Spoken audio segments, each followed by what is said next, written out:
The Caribbean is a whirl of influences.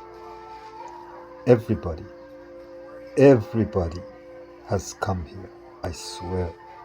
Millennia ago, people crossed the Bering Strait, making their way to the lands that would in time become estate. Indentured servants from Portugal, China, and India came in the 1830s.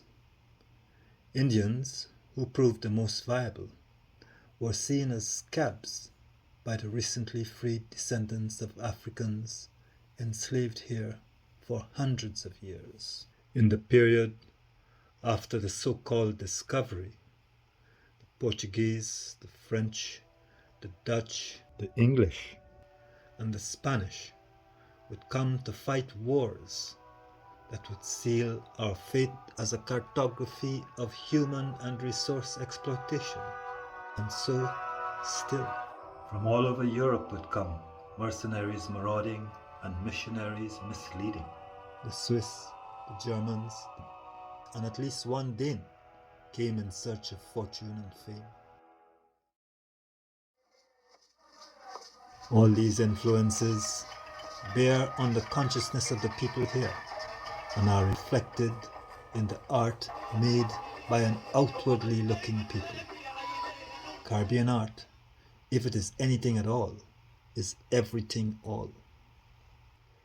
With religion captured hearts and minds, the bearers of Bibles and arms could leave us to sustain them and their ideals, and even at cost to ourselves.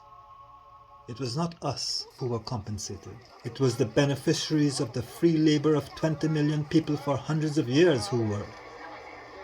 And it was us who paid half the price of a freedom to be despised and marginalized. What it will take to thrive is what artists point to convincingly.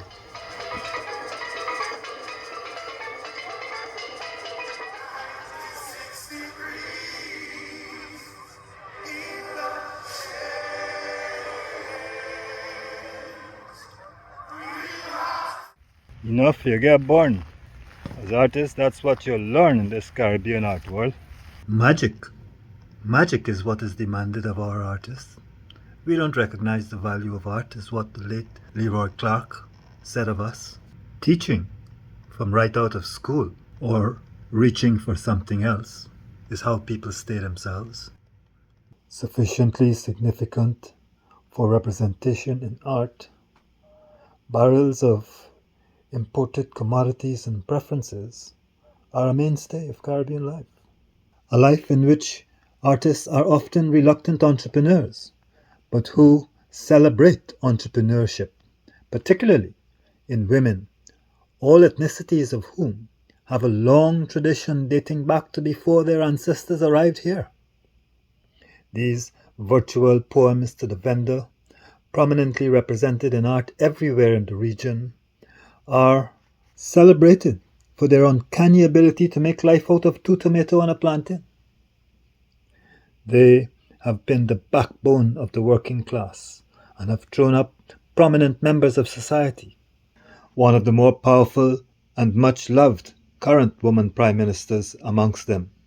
She's fighting to bring about real Caribbean unity, an aspiration that many artists strongly hold and pointedly articulate.